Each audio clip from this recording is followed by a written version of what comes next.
And now for something completely different.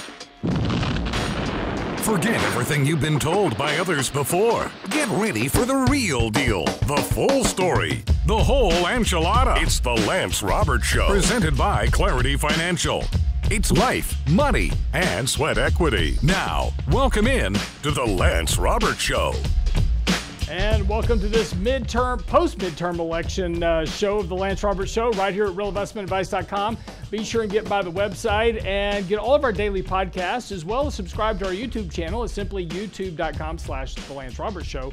Get all of our updates there. But let's talk a little about this market today. First of all, great rally today. Markets are relieved. Now, this is kind of interesting because nobody really knew what the election was going to hold in terms of who was going to win versus who was going to lose. Well, Democrats took control of the House. Republicans remain in control of the Senate. So that really gives us a level of gridlock in Washington. And we talked about the last couple of days that actually gridlock is one of the better things for the markets because it kind of removes a lot of the uncertainty that's going on.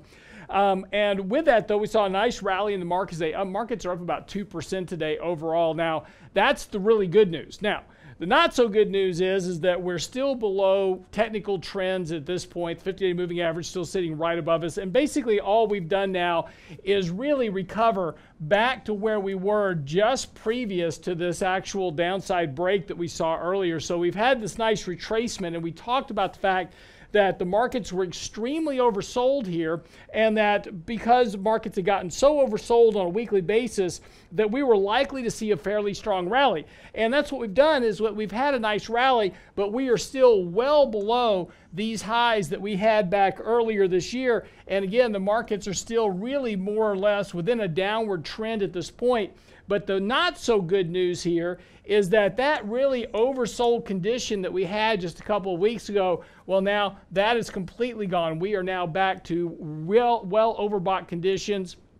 A lot of that fuel that was used just to get back to this level, just a 50% retracement of the downside drag, has now been used up here. So be a little bit careful chasing markets here. And again, we talked about reducing a little bit of risk last week. That was fine. We're still primarily exposed to markets here, but have a little bit less risk aversion at this point. And again, the biggest bull market rallies happen within bearish markets. And that's what we saw today. Markets have been positive now for 6 out of the last 7 days. That's a pretty strong advance over the last 7 days, although this has been done on lighter volume and really not a tremendous amount of breadth here. We still have a much narrower breadth within the overall market. So again, while this rally has been useful to recover some of the damage that people have been trapped into, as we've been stating, use this rally here to clean up positions, portfolios, things that haven't been working, things that have been lagging in performance, things that didn't participate in this rally.